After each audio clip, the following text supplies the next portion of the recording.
Hey everyone. I'm coming to you all today with a story that I honestly I had to dive into right away. Oh, wow. It's really upsetting, and we're going to do our best to sort of approach this delicately and seriously as it deserves. For sure. It's definitely a case that requires a lot of sensitivity and careful consideration, I think. Yeah. So this story it centers around a teacher named Laura Caron. She's 34 years old from Warrenton, Pennsylvania, Okay. and she's been accused of having a sexual relationship with a student, and this relationship allegedly started when he was just 11 years old. Oh my gosh. And and what's even more disturbing is that this relationship allegedly resulted in Karen giving birth to the victim's child back in 2019 when he was only 13. That's just horrific. I know. It's almost impossible to even wrap your head around. It really is. When I first read this story, I was just floored. It's hard to even process something like that. It really is. So to give everyone a clearer picture of what we know so far, Karen was a fifth grade teacher at Middle Township Elementary School in New Jersey. Okay. And this is where she met the victim and where she also taught his brother. And I think it's important to add here that according to reports from sources like The Independent and Breaking AC, Karen actually developed a close relationship with the victim's family, Right. to the point where the children were even living with her in Cape May courthouse for a period of time. Yeah, that's right. Yeah. And it was during that time that the alleged abuse is said to have continued, and just makes you wonder, how could something like this go on for years without anyone noticing? It's the question that everyone's asking, right? I mean, Yeah. how could this possibly happen? How could it go undetected for so long? And Yeah. and I think it's something that a lot of people are really struggling with as they try to, understand this whole situation. Absolutely. The reports mentioned that there might have been some warning signs that were missed or ignored. For instance, the victim's sister reported seeing her brother sleeping in Karen's bed. Oh, wow. And there were other concerning incidents reported, like Karen following him into the bathroom and locking the door. That's just so disturbing. It really is, and it just makes you think, who is Laura Caron? Beyond these horrific allegations, Yeah. what we've gathered is that she was actually a college basketball star at Cabrini University, Huh, interesting. and she graduated with a degree in elementary education. So it kind of paints this stark contrast between, what we might consider a promising future, and then this dark reality of the accusations. Well, right, it's like this jarring juxtaposition. Exactly. Yeah. It really is. And you mentioned those warning signs, and it makes me think about the whole idea. How do abusers manipulate situations to gain access to their victims? Especially, in cases like this where there's such a clear power imbalance. Yeah. That's really the key here, right? This power dynamic between a teacher and a student. You know what's so troubling and kind of fascinating in a dark way is how these abusers operate. They're often very skilled at manipulating not just the victim but the people around them. Right?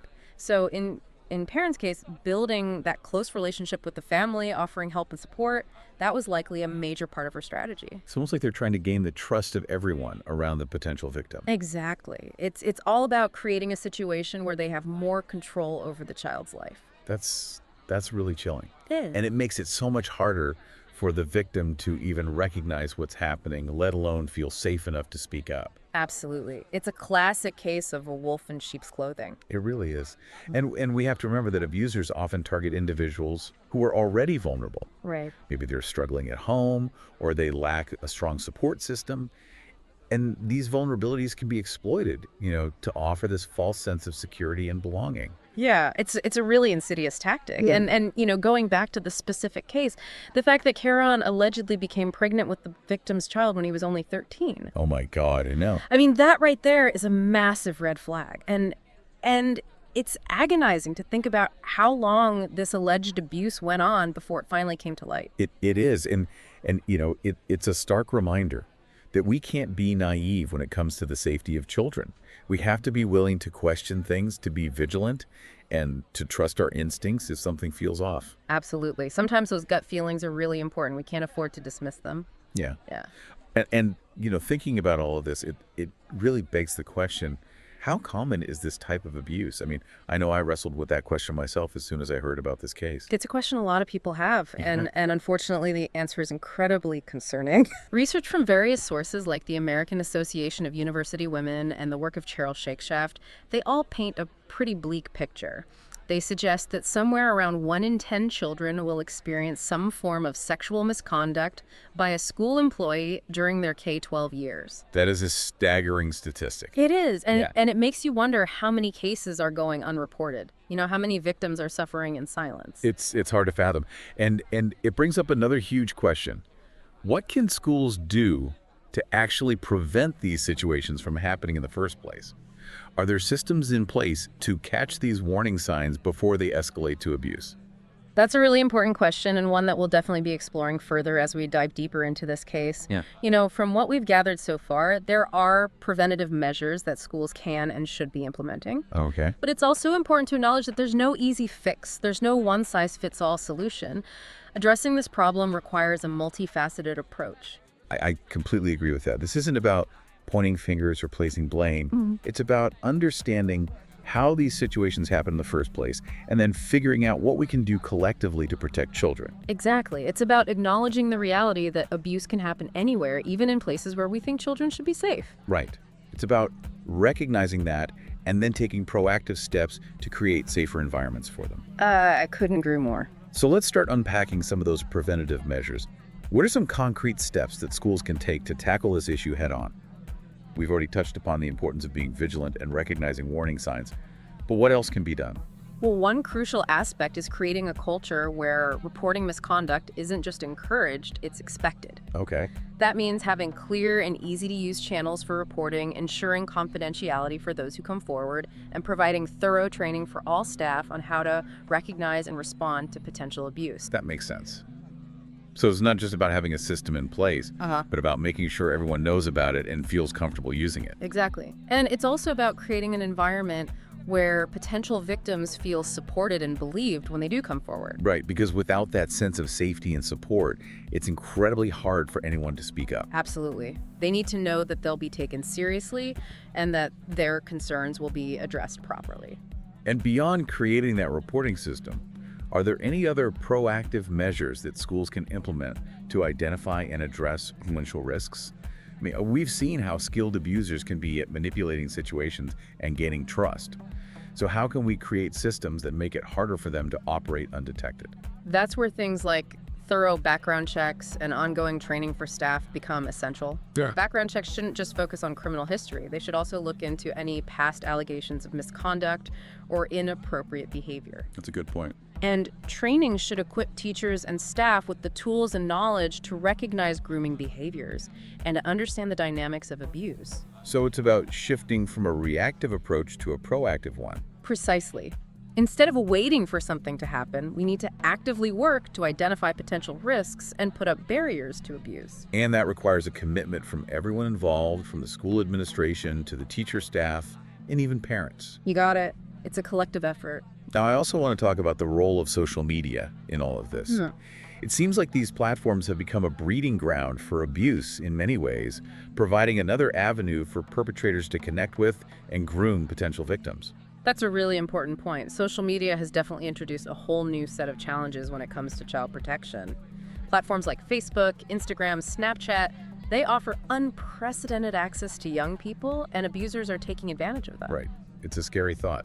So what concrete steps can schools take to address this particular challenge? Well, one crucial step is to implement comprehensive social media policies. These policies should clearly outline what's considered appropriate online communication between teachers and students. They should restrict the use of personal social media accounts to contact students and maybe even consider using monitoring software to flag any suspicious activity. I see. So it's about setting clear boundaries and putting safeguards in place. Right. And it's about having those open and honest conversations about the potential dangers of social media and making sure everyone understands how to navigate these platforms safely. I agree. It's not about shutting down social media entirely, but about using it responsibly and being aware of the risks. Exactly. Education is key. We need to teach young people how to protect themselves online and how to identify and report any behavior that makes them feel uncomfortable. So it sounds like we're talking about a multi-layered approach here. It's about creating clear policies, providing education, and fostering open communication between schools, parents, and students. You got it. It's about creating a culture of awareness and prevention, and that requires everyone working together. We've covered a lot of ground so far, but there's still so much to unpack. I'm really interested in diving deeper into the specific tactics that abusers use to groom their victims Yeah. and how we can become better at recognizing those warning signs. Absolutely. That's a crucial aspect of this issue. Understanding the dynamics of grooming is key to preventing abuse. And it's something that we can definitely explore further. Okay, great. We'll take a short break and come back to that in the next part of our deep dive. We'll also discuss the devastating impact that sexual abuse can have on victims Okay. and explore what can be done to provide support and resources for those who've been affected by this kind of trauma. Sounds good. It's easy to think about these cases as isolated incidents, but the reality is that sexual abuse is a problem. It's a pervasive problem that affects so many children across the country. And as we've been talking about, it can happen anywhere, even in places where we assume kids are safe. It's a chilling thought. And it makes me even more determined to understand, how these situations develop and what we can do to stop them. You mentioned earlier that you wanted to talk more about the tactics that abusers use to groom their victims. Can you walk us through some of the common behaviors and warning signs? Of course. It's important to remember that grooming, it's a process. It happens gradually. And it often starts with things that seem innocent, like small gestures, subtle ways of building trust and establishing a connection with the victim, but also with the people around them. So it's not always like overt or aggressive behavior right from the get-go. Exactly. Abusers are often master manipulators. They can be incredibly charming and attentive. They might, shower the victim with gifts or compliments or just extra attention. And that creates this sense of, indebtedness and loyalty. And I imagine that in a school setting like this, that dynamic can be even more powerful. Right. Right? Because a teacher has that inherent authority and respect that an abuser can exploit. Absolutely. That power imbalance makes it incredibly difficult for the victim to even recognize what's going on, let alone, feel like they can speak up about it. So beyond those initial gestures of, attention and kindness, how does the grooming process escalate? What are some red flags that parents, teachers, other adults should be looking out for? Well, as the abuser gains trust, they'll start to push boundaries, test the waters to see what they can get away with. They might start sharing very personal information, trying to create that sense of intimacy and make the victim feel like they have this special bond. And I imagine they also try to isolate the victim from their friends and family, make them more dependent on the abuser for attention and approval. You're exactly right. Isolation is a key part of this whole process. Abusers want to have complete control over the victim's relationships and support systems. This is all so disturbing, but it's important that we talk about it, right?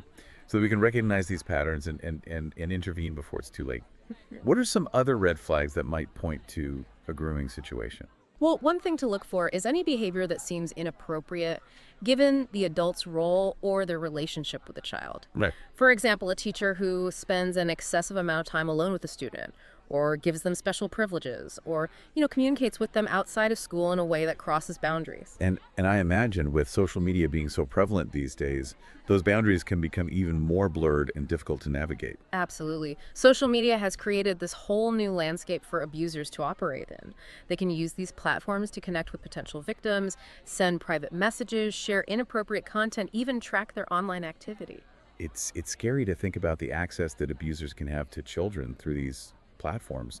It makes you wonder if there are any specific warning signs to look out for when it comes to online behavior. Yeah, definitely. One red flag is an adult who tries to connect with a child on social media without the parent's knowledge or consent. That's a big one. Yeah. Another is excessive or inappropriate messaging, especially late at night or when the child should be sleeping. And I assume any attempt to get personal information from a child online should also be a major concern. Absolutely. Abusers often use social media to gather information about their victims, which they can then use to manipulate and exploit them. So it's about being vigilant, both in the real world and online. We need to be aware of these red flags and be willing to speak up if something doesn't feel right. But I think it's also important to acknowledge the emotional and psychological complexities of these situations. It's not always easy to confront someone you suspect of abuse, especially if it's someone you know or trust. You're right. It's a very delicate situation, and it requires careful consideration. But at the end of the day, the safety and well-being of the child has to come first. If you have any suspicions at all, it's crucial to report them to the appropriate authorities. And I imagine that even if our suspicions turn out to be unfounded, it's still better to err on the side of caution than to stay silent and risk allowing the abuse to continue. I completely agree. Reporting potential abuse can be a really difficult and uncomfortable process, but it's an absolutely essential step in protecting children. This whole conversation has been so eye-opening, and it's made me realize how important it is to understand these grooming behaviors. Yeah. They're not always obvious, and they can happen in such subtle ways that are easy to miss. But by being aware of the tactics and the warning signs, we can be better equipped to protect kids and prevent this from happening in the first place. I couldn't agree more. Knowledge is power. And the more we understand about how abuse works, the better we'll be at recognizing it, intervening, and creating safer environments for children. We've talked a lot about prevention, but I think it's also really important to talk about the impact of sexual abuse on the victims. What are some of the long-term emotional, psychological, even physical consequences of this kind of trauma? The effects of sexual abuse can be devastating and far-reaching. Victims often carry a heavy burden of shame, guilt, fear, anxiety. They may have trouble trusting others, forming healthy relationships, or even feeling safe in their own bodies. It's just heartbreaking to think about the impact this can have on a child's life. The long-lasting effects. It is, and it's crucial to remember that healing from sexual abuse is a journey. It takes time, support, and often professional help to process the trauma and start to rebuild that sense of safety and trust. So what kind of support and resources are out there for victims of sexual abuse? What can we do as a community to help those who've been through something like this? There are a number of organizations and resources that offer support to victims of sexual abuse and their families. Counseling therapy support groups. These can be incredibly helpful in providing a safe space for victims to process their emotions, learn coping mechanisms, and connect with others who understand what they're going through. And I imagine that legal advocacy can also play a crucial role in helping victims navigate the justice system and seek accountability for the harm they've experienced. Absolutely. Legal advocates can provide guidance, support, and representation throughout that whole process, making sure that the victims' rights are protected and that their voices are heard. This conversation has been really heavy, but it's so important that we're having it. Sexual abuse is a serious issue that affects so many children, and it's something we need to be talking about openly and honestly. I agree with you. Silence and secrecy only protect the abusers and allow the cycle of abuse to continue. By shining a light on this issue, by talking about it, by educating ourselves and our communities, we can create a culture where abuse is less likely to happen and where victims feel safe and supported to come forward. I couldn't agree more. And I think one of the key takeaways here is that we all have a role to play in preventing sexual abuse. It's not just the responsibility of schools or law enforcement. It's a community issue that demands a community response. Exactly. We all need to be vigilant, aware, and willing to speak up if we see something that's not right. We need to learn about the signs of abuse and the resources that are available, and we need to create a culture where this kind of behavior is simply not tolerated. That's a powerful message. And leads me to a question. What can we do both individually and as a society to create a world where children are truly safe from sexual abuse? That's the big question, isn't it? And it's one that we need to keep asking ourselves. We need to keep talking about this issue, raising awareness, and pushing for change. We need to support organizations that are working to prevent abuse and provide support to survivors. And we need to hold our institutions accountable for creating safe environments for kids. It's a big challenge, but it's absolutely worth fighting for. We owe it to our children to create a world where they can grow and thrive without fear of being abused. I agree completely. And I truly believe that if we work together, if we're vigilant and we speak up and we demand change, we can make a difference. We can break the cycle of abuse and create a world where all children are safe. We've covered a lot of ground today, but there's still more to discuss. We've talked about prevention, the impact of abuse, the need for support and resources, but I think it's also crucial to look at the systemic issues that allow abuse to happen in the first place and to consider how we can build a culture of accountability and justice. That's an incredibly important point. We can't just focus on individual cases or perpetrators. We have to examine the systems that allow abuse to thrive and actively work to change those systems. So in the final part of our deep dive, we'll explore those systemic issues and talk about what we can do to create a more just and equitable world for children. We'll also discuss the importance of supporting survivors and making sure their voices are heard and their experiences are validated. We've talked a lot about the impact of abuse on victims, and it's clear that this kind of trauma can have really long-lasting effects. But I'm also thinking about the survivors, the people who've lived through this and are trying to rebuild their lives. What would you say to those who are on that journey of healing? Well, first and foremost, I want to say that you're not alone. It takes incredible strength just to even acknowledge what happened, let alone to begin to heal. Mhm. And it's so important to remember that the abuse was not your fault. There's no right or wrong way to heal, and everyone's journey is going to be different. Yeah, it's so easy to blame yourself or feel ashamed after experiencing abuse. But hearing those words, that wasn't your fault, that you're not alone, that can be so powerful. So where can survivors turn for support during that process? Well, thankfully, there are a lot of resources out there. Organizations like RAIN, the Rape, Abuse, and Incest National Network, they offer a 24/7 hotline, online chat, support a ton of information and resources. There are also local support groups and therapists who specialize in trauma recovery, and those can provide really invaluable guidance and support. That's good to hear. Yeah. And I hope that anyone listening who needs help will reach out. But beyond individual healing, we've also talked about some of the systemic failures that contribute to this problem. What are some of those larger issues that allow abuse to persist? And how can we start to address them? One practice that's really concerning is what's known as passing the trash. It's basically when schools or organizations, instead of properly investigating allegations of misconduct, they just quietly dismiss or transfer the employee to a different location. It's like they're trying to sweep it under the rug and pretend it never happened. Exactly. And that just allows the potential for the abuse to continue. So how do we stop this pass the trash mentality and actually hold abusers accountable? I think transparency and accountability are key. Okay. We already have mandatory reporting laws in a lot of places which require certain professionals to report suspected abuse to the authorities, but we need to strengthen those laws and expand their scope to make sure that allegations are always taken seriously and investigated thoroughly. And it sounds like we also need to address those power imbalances that often allow abuse to go unchecked. Absolutely. We need to create a culture where victims feel safe and empowered to speak up. Mm. And part of that is educating young people about their rights and what constitutes abuse so they can recognize it and know how to get help. Yeah, and it's not just about empowering victims to come forward. It's also about creating a culture where bystanders, the people who see something or suspect something, they feel responsible for speaking up too. Exactly. Bystander intervention is a really powerful tool for prevention. It's about shifting the responsibility from just the victim to everyone in the community. This has been a really tough conversation, but a really important one. We've talked about a lot of difficult things. But as we wrap up this deep dive, what are some key takeaways you hope our listeners will remember? Well, I hope they'll remember that sexual abuse is a widespread problem and that it demands our attention. We can't just ignore it and hope it goes away. Right, we all have a responsibility to do something. Exactly. I also hope this conversation has highlighted just how important it is to be vigilant and aware.